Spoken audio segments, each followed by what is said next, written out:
आपल्या माणसांमध्ये आपलीच व्यक्ती पुढे गेलेली पाहवत नाही. बाकीच्या लोकांना त्याचा काहीही संबंध नसतो, त्याचं काहीही देणं घेणं नसतं, परंतु आपल्याच लोकांना आपली प्रगती झालेली पाहवत नाही. आपलीच लोके ही आपली पाय मागे ओढतात, म्हणजेच आपल्यावर ते जळतात. आपली अधोगती झाली तर त्यांना आनंद होतो.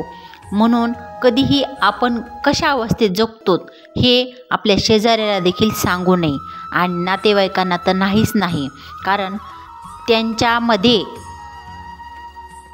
आपल्याविषयी एक प्रकारची ईर्ष्या असते. म्हणून आपण जे काही करायचं आहे आपल्याला ते शांत मार्गाने करून एक शांत बसून गेम चेंजर बनावं. ज्याच्यासाठी आपण आयुष्यभर खूप काही केलेलं असतं, तीच व्यक्ती आपल्यावर जेव्हा वेळ येते तेव्हा आपल्याला बिलकुलही मदत करत नाही, ती तिची बरोबर लायकी दाखवते. आपलीच माणसं आपल्याच माणसाची प्रगती झालेली बघत नाहीत, त्यांना पाहवत नाही. गेला तो जुना काळ, ज्यावेळेस एका भावाला जर घर नसेल तर आईने सांगितलं दुसऱ्या भावाला, तर ते बरोबर मदत करून एकमेकांची मदत करून सगळे बरोबर चालत होते. गेला तो काळ जेव्हा बहिणीच्या डोळ्यातलं पाणी भावाला पाहवत नव्हतं. गेला तो काळ आई वडील हे शेवटपर्यंत लोक सांभाळत होते. आणि आता तर वृद्धाश्रमाशिवाय लोक बरोबर वृद्धाश्रमामध्ये मुलं हे आईवडिलांना पाठवू लागले आहेत. एक मोटिवेशनल कथेद्वारे समजून सांगत आहे की आपलीच लोके ही आपली पाय मागे कसे ओढतात. एक प्राण्याची कथा आहे, त्याद्वारे सांगत आहे. एक खूप मोठं जंगल असतं. जंगलामध्ये तर सर्वांना माहीतच आहे सगळे प्राणी असतात. तर त्या प्राण्यांमध्ये एक गाढव आणि कुत्रा यांची फार दुश्मनकी असते. दोघंही एकमेकांवर फार जळत असतात. त्यामध्ये गाढव हे थोडं शांत असतं आणि कुत्रा मात्र फार आघाव आणि फार लबाड असतो. परंतु सर्वच इतर प्राणी त्यांचे नेहमीच भांडणं सोडवत असतात. आणि मग एके दिवशी पैज लागते दोघांमध्ये की ज्या गावाच्या जंगलामध्ये असतात सर्व प्राणी, तिथून पुढे 2 गावं सोडून एक दुसरं जंगल असतं. त्या जंगलातल्या सिंहासनावर जी व्यक्ती अगोदर बसल ती व्यक्ती जिंकली. तेव्हापासून मग त्या व्यक्तीने ती व्यक्ती जिंकली असं समजायचं. मग दोघांमध्ये पैज लागते. तर पैज लागल्यानंतर ठरतं की मग आता सुरुवात करतात दोघं पळायचं. कुत्रा ठरवतो की मी इतका स्पीडने पळणारा आणि ह्या गाढवाला तर मी पटकन हरवील. त्याला त्याच्यावरती विश्वास आणि गॅरंटी आणि खात्री असती. कुत्रा म्हणतो गाढव हा जिंकू शकत नाही. आणि ठरवल्याप्रमाणे कुत्रा हा खूप खुश, आनंदी, उत्साही असतो, कारण त्याला माहीत असतं सिंहासनाचा मानकरी मीच होणार आहे. म्हणून तो पळायला लागतो आणि गाढव देखील त्याच्या स्पीडनी खूप पळायला लागतं. मग दोघंही बरोबर पळायला लागतात. परंतु काय होतं, कुत्रा ज्यावेळेस पळतो, कुत्र्याला माहीत असतं की गाढव माझ्यापेक्षा जोरात धावू शकणार नाही. आणि कुत्रा ज्यावेळेस पळतो त्यावेळेस त्याला जाताना गल्ली लागते. गल्लीमध्ये तर सर्वांना माहीतच आहे की कुत्रे असतात, आणि त्या गल्लीमध्ये खूप मोठे कुत्रे होते. आणि त्या कुत्र्यांनी काही ह्या कुत्र्याला सुधरू दिलं नाही. त्याला पूर्ण कुत्र्याला गराडा घातला आणि ओरडून त्याला इकडून शेपटी ओढ, इकडून कानाला चावा घे, एक प्रकारचा खेळ खेळत होते बाकीचे कुत्रे.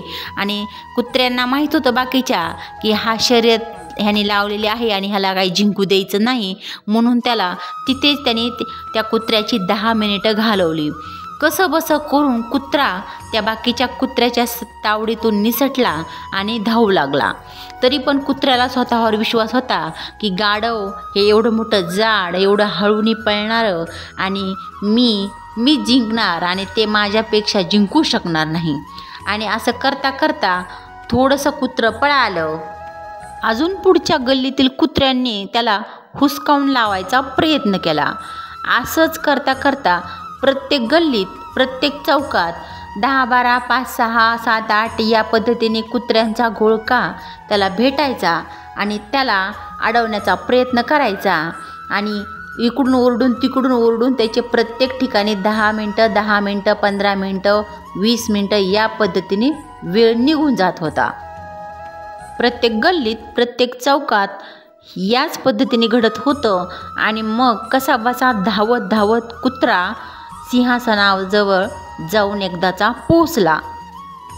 पोचल्याबरोबर गाढव बघतो तर काय की सिंहासनावर गाढव बसलेला आहे आणि ते शर्यत जिंकलेलं आहे. गाढव सिंहासनावर बसून राजा झालेलं होतं आणि हे सर्व पाहून कुत्रा मात्र फार दुःखी, कष्टी, खिन्न झाला, मनाने उदास झाला आणि एक वाक्य मोठ्याने बोलला की जर माझ्याच लोकांनी मला मागे ओढले नसते तर आज गाढव सिंहासनावर बसले नसते.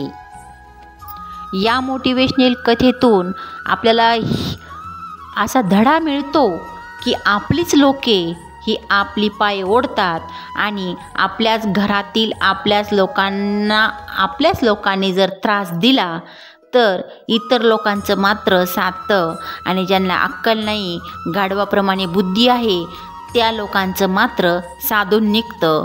आणि त्यामुळे तर आपली पाय ओढणाऱ्या लोकांना हाच धडा शिकवायचा की त्यांना आपल्यावरती तसेच जळू द्यायचे, आपण आपली प्रगती करत राहायची, जळणाऱ्याने जळत राहावे. आपली प्रगती एवढी करावी आपण की समजावं की आपल्या एवढी प्रगती त्यांना करणं शक्य नाही आणि आपण केलेली प्रगती ही कधी ना कधी आपल्याला फायद्याची होणार आहे, जीवनामध्ये आपल्याला जिंकून देणार आहे यश.